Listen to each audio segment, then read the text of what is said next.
Halo, Anda menyaksikan Astria News. Bersama saya, Nabila Fauzia. Berikut saya hadirkan informasi selengkapnya. Dalam pertemuan kelima, kita telah membahas tema mengenai membangun jurnalisme profesional, analisis keterkaitan, sejarah undang-undang pers, dan kode etik jurnalistik. Yang akan kita mulai dari sejarah pers di Indonesia maupun di dunia dari masa ke masa. Pertama, kita akan membahas mengenai sejarah perkembangan jurnalistik di dunia. Sejarah perkembangan jurnalistik di dunia dimulai pada zaman Romawi kuno pada tahun 100 sampai 44 Masehi, yang mana Akta Diurna dianggap sebagai papan pengumuman pertama dan cikal bakal surat kabar.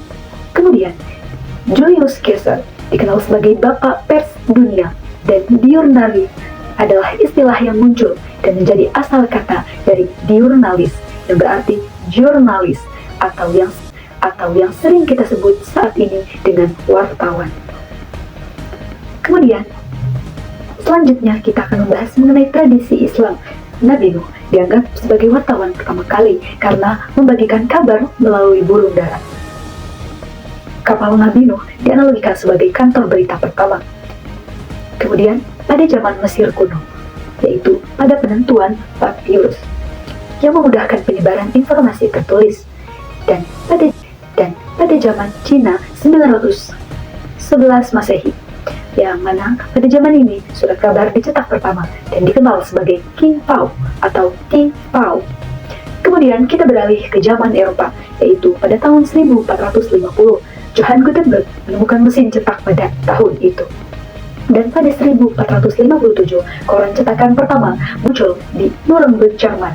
Dan pada 1493 ekspedisi Columbus dilaporkan secara luas. Kemudian 1536 Gazeta di Penisa dianggap sebagai surat kabar awal.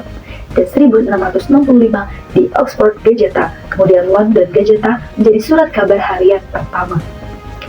Kita beranjak ke masa Amerika Serikat pada 1690. Surat kabar modern mulai muncul pertama kali pada masa ini, yaitu Public Accordance di Boston. Kemudian selanjutnya kita akan membahas sejarah perkembangan jurnalistik di Indonesia.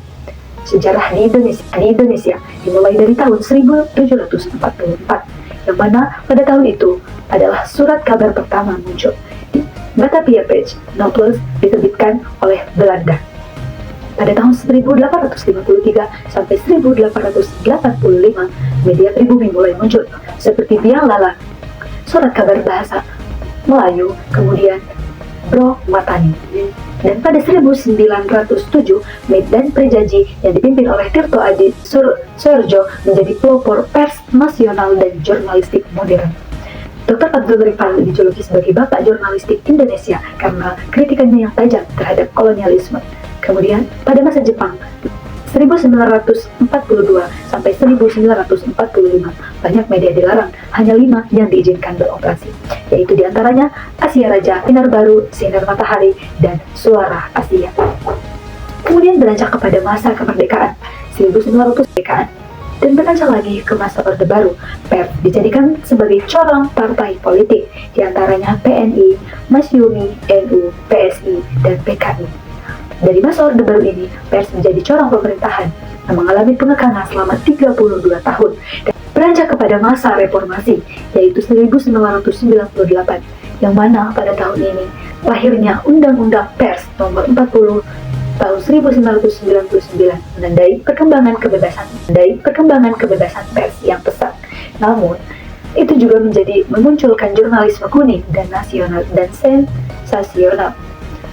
Kemudian, peran Undang-Undang Pers di Indonesia dalam dunia jurnalistik dapat disimpulkan dengan regulasi utama. Undang-Undang Nomor 40 tahun 1999 tentang pers adalah regulasi inti yang menjadi kemerdekaan dan profesionalisme media di Indonesia. Kemudian, fungsi pers. Pers didefinisikan sebagai lembaga sosial dan wahana komunikasi massa yang menjalankan kegiatan jurnalistik, berfungsi sebagai media informasi, pendidikan, hiburan, kontrol sosial, dan lembaga ekonomi. Kemudian, kita akan membahas mengenai kemerdekaan pers. Undang-Undang Pers menegaskan kebebasan pers dari sensor, pemberedelan, atau pelarangan penyiaran, serta menjamin kemerdekaan pers dari intervensi politik atau pemerintah. Kemudian, tuntutan etika. Media dituntut untuk menyajikan berita yang akurat, berkualitas, dan beretika, mengingat dampaknya dalam bentuk opini publik. Undang-Undang Pers Nomor 40 Tahun 1999 memiliki pengaruh signifikan terhadap dunia jurnalistik di Indonesia, yaitu dengan poin-poin utamanya. Pertama, menjamin kebebasan dan perlindungan. Undang-undang ini menjamin kebebasan pers dan memberikan perlindungan hukum bagi jurnalis. Kemudian yang kedua, mendorong profesionalisme. Dalam regulasi ini, mendorong profesionalisme media agar bekerja sesuai dengan kode etik jurnalistik. Yang ketiga, menjaga independensi dan tanggung jawab. Undang-undang ini menjaga agar pers tetap independen, bertanggung jawab, berfungsi sebagai kontrol kekuasaan tanpa menjadi alat propaganda. Dan yang keempat, menjadi integritas informasi. Dengan landasan hukum yang kuat, integritas dan objektivitas informasi dapat lebih terjaga demi kepentingan. Yang kedua, mendorong profesionalisme. Dalam regulasi ini, mendorong profesionalisme media agar bekerja sesuai dengan kode etik jurnalistik. Yang ketiga, menjaga independensi dan tanggung jawab. Undang-undang ini menjaga agar pers tetap independen, bertanggung jawab, berfungsi sebagai kontrol kekuasaan tanpa menjadi alat propaganda. Dan yang keempat, menjadi integritas informasi. Dengan landasan hukum yang kuat, integritas dan objektivitas informasi dapat lebih terjaga demi kepentingan publik. Kemudian, kita akan membahas mengenai peran kode etik jurnalistik. Kode etik jurnalistik adalah pedoman yang mengatur perilaku dan tanggung jawab jurnalis untuk memastikan penyampaian informasi ini berjalan dengan akurat, berimbang, dan tidak menyesatkan, berdasarkan prinsip kejujuran, independensi, dan tanggung jawab sosial. Selain daripada itu, kita juga membahas mengenai hubungan undang-undang pers dan kode etik jurnalistik. Hubungan antara undang-undang pers dan kode etik jurnalistik yang artinya kebebasan pers dijamin, namun tetap harus berada dalam koridor etika dan tanggung jawab sosial. Demikian Astria News hari ini. Saya Nabila Bojah mengucapkan terima kasih dan sampai jumpa.